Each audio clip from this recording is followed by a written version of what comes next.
So one day I'm walking in middle of Manchester on a busy road. So on a pavement there, and Swami appears and he starts talking. And I said, Swami, is this imaginations or is this real? So he says to me that, no, this is real. So I said, how do I believe this? So he said, okay, look up in the sky, what do you see? So I looked up in the sky and he said, Swami, clouds. So he said, if I show you the sun, would you believe me? So I said, yes. And now he says, see up on that side, look there. So I lifted my head and I was absolutely stunned that out of the clouds came the sun for 2-3 seconds and then the clouds again. And that was enough for me that this is real. Baba and us, we are one, there's no difference. And so, if you think positively, you can project the God who's within your heart outside, so you can talk. There's two ways of communicating with the divine. You either go internally in meditation and talk, or you bring that insight, project him in front of you. He's no separate, he's your own self. A gentle, kind soul, Bharat Sisodia of Oldham, England. What engaging stories he has about his very first experiences with Sri Sathya Sai Baba of India, including his first-person account of meeting Sai Baba face-to-face on the streets of nearby Manchester, England. Welcome to Souljourns. This interview was recorded on April 26, 2016. When I was 21, that's way back in 1974, my marriage was fixed in India, so the whole family from here, we all went to India for the wedding. And over there, one of our very family close friend, he's a magistrate, first-class magistrate. He invited us at his place. So we went there and I saw Baba's picture there. And he explained that this is God and told me more about Baba. I was very reluctant to believe that he's a God, but coming from a man of that status, I took him seriously. And that was the end of that. Came back to UK. But the following year, one morning, I distinctly remember it was a Saturday morning, and I felt an urge to know a bit more about Sai Baba. But in those days, there were no centers here, no books, hardly any books on Baba. So I thought I will write to this friend of ours in India to send me a book on Baba. That was in the morning I had this thought. In the afternoon I went to our local library here in Oldham for a technical book, and the first book on the shelf had a picture of Sai Baba. It was Baba's book. You weren't looking for this book? I wasn't. It's was the first one you saw coming for something totally different. Yeah. On the day you wanted to know more information about Sai Baba. Absolutely, absolutely. Same day. Did that give you pause? I was, what a coincidence. So it was written by Arnold Schoolman, American guy. So I brought the book, I read it, I gave it to my brother who was sitting there, Ashok Singh. Ashok? Yeah. He read it. Then we returned the book back to the library. But before we sent the book back, we were discussing, and there was one incident in the book. And I was saying, oh, Baba went to the sea, and the wave from the ocean came and washed his feet and left a necklace of diamonds. And my brother said, no, it was necklace made from pearls. So I said, no, it's diamond. He said, no, pearls. I said, okay, open the book and we'll find it. In that book, where is that page going to be? I said, well, if he's God, we open it and it will be that page, if Sai Baba is God. So we were having a laugh and we opened it and we were a bit stunned because it was the same page, exactly the same. Really? So we had a bit of a laugh and didn't think much of it, returned the book back. A few more incidents like that happened, so I thought, no, there's something a bit more serious here. So I went back to the library thinking, let me see whether actually Baba had himself transported the book specially for me. So a little investigation. So I searched the book for the book, it wasn't there. I thought somebody might have taken it for reading. And so I checked all the index cards, all the records, And in short, end of the whole investigation, the conclusion was that that library never had that book. As far as the library was concerned, they never had the book never existed then. Amazing. So it was an amazing experience. That was the starting point, really. What a starting point. Did you ever get the feeling that maybe this was all being orchestrated entirely and only for your benefit? I felt so because you hear that if you take one step towards Swami, he takes 100. But in my case, I think he took about 7,000 kilometers for me. Well, for some people I know from firsthand experience, including myself, it's not a quick or easy journey to get to the point where you start to recognize transformations spiritually and otherwise going on in one's life. Did you come across that discovery in yourself relatively soon after you started to want to know more about Sai Baba? Did you see transformations occur? Yes, there's a lot of transformation was happening. It did happen immediately, but over a period. There was an urge to read more books on Baba, to know more about Baba, and to go and see him. And because I was getting some dreams as well, and I did feel that he's a very powerful holy man. I still didn't accept him as God, but very powerful holy man who can transform you, who can remove your troubles, problems. And there was an urge to go and have his darshan. Mm-hmm. That was the urge I had. And did you do that? Yes, I did, and I went with a little notebook with lots of questions. Mm-hmm. I wanted to ask Swami. And did you get a chance to ask him? There were about 50 questions, sorry? Did you get a chance to ask him those Yeah, questions? so went first time to Puttaparthi, and we got an interview, Mm-hmm. and I went in with a book. But Swami was so stunning, and it was so beautiful, the interview, that the book never came out from my pocket. So Did you ask him anything? I didn't ask him anything. I He was had 50 questions and you didn't ask him, I and you didn't had the ask- chance to do it. I was just speechless, just looking at him and admiring him, and tears coming out. So next time I thought, well, I will slimline my questions. I'll just have about 10 questions maybe, and put them, so if there's an interview, then I'll ask him these questions.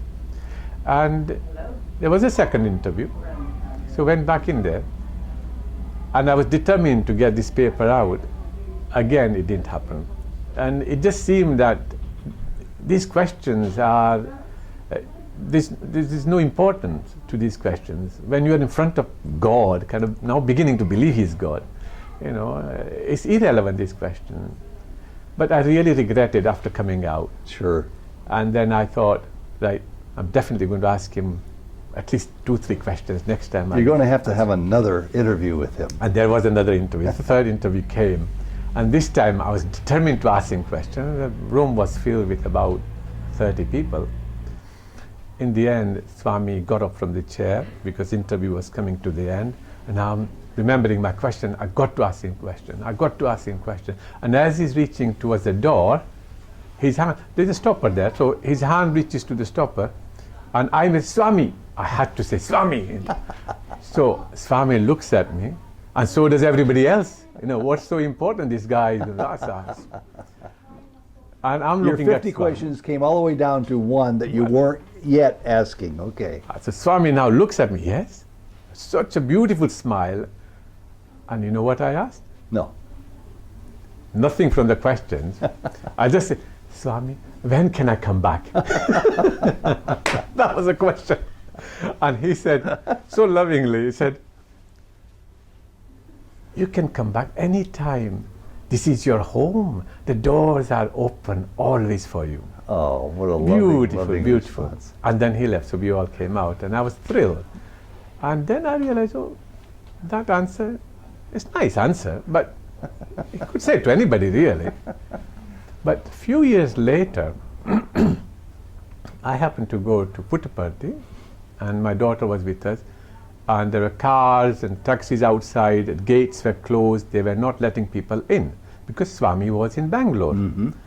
So that was a rule that if Swami is not in the ashram, they don't allow anybody in.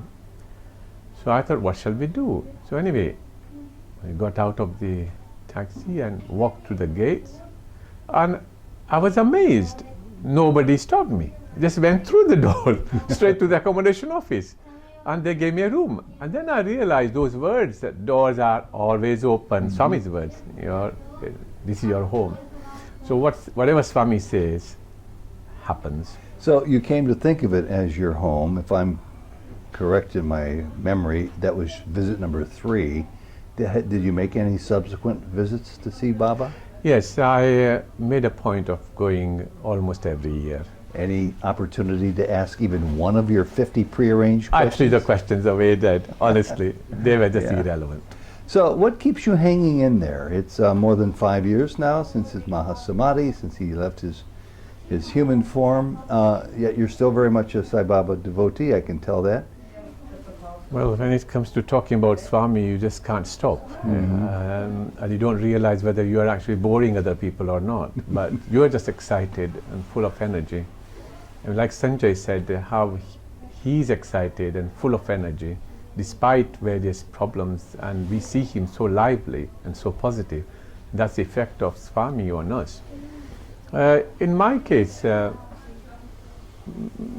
over 35 years ago, I was reading lots of books, and I read a book by Charles Penn, and in there he mentioned that Swami appeared in various places, and he was talking to him. So I tried that, and it happened that I could actually then begin to visualize Swami. I talked to him, and he was talking to me, and I was getting a little bit confused. I thought, is this imaginations or what? But the messages were really, really good. So one day, I'm walking in the middle of Manchester on a busy road. So on a pavement there, and Swami appears, and he starts talking. And I said, Swami, is this imaginations or is this real? I am confused. So he says to me that, no, this is real. So I said, how do I believe this? So he said, okay, look up in the sky, what do you see? So I looked up in the sky, and I said, Swami, clouds. So he said, if I show you the sun, would you believe me? So I said, yes. So it's okay, cross over the other side, because from here you can't see the sun because there's buildings there. So I crossed over, and now he says, see up on that side, look there. So I lifted my head, and I was absolutely stunned that out of the clouds came the sun for 2-3 seconds, and then the clouds again. Oh boy. Absolutely stunning, and that was enough for me that this is real. I mean, I was thinking that, when Swami comes out for darshan, maybe 5 minutes, 10 minutes, 15 minutes, and there are 20,000, 50,000 people. And when they see Swami, we all send out our prayers and our problems to Swami with all positive thoughts, with folded hands. And Swami scans all these thousands of people within that very short period and solves everybody's problems. And we are happy and we go away. But we fail to realize that it's not just that time slot, he is everywhere, all the time present. And we should see him and try to be in communication with him all the time, be in Sai consciousness throughout, because that's what Swami wants, one-to-one with everyone. So thank you for that. One of the real joys and treasures of being a journalist is to be talking to somebody about their spiritual path, and you get to a point where, what should I ask them next? And I ask you, tell me more about your spiritual path, not knowing where this is going, and you tell me about, Sai Baba appears to me. I think Baba and us, we are one, there's no difference. And so, if you think positively, you can project the God who is within your heart outside, so you can talk. There's 2 ways of communicating with the divine. You either go internally in meditation and talk, or you bring that insight, project him in front of you. There's no difference really. That's the way I see it. He's no separate. He's your own self. Who do you think Baba is today? I think Baba is the supreme consciousness. There's no doubt about that, and there's absolutely no doubt, because we are living in like past, present, future. All these things apply to us, but nothing of that sort of things apply to Swami. He is beyond space and time, so he is aware of everything all the time. And in my case, I mean, there's several things that have happened that I didn't know they were going to happen. I mean, he had already made arrangement to protect me from those situations. So when those situations happen and occur and pass, then I realized, my God, how did that happen? These things I didn't even think about, but somebody has already taken care of those things. So that's why I believe he is supreme consciousness and nothing else. If you call him God, he's God. Mm-hmm. I love everything you said, Bharat. Thank you very, very much. Sai Ram. Thank you very much, Sai Baba. I'm going straight from here to work. Yours is.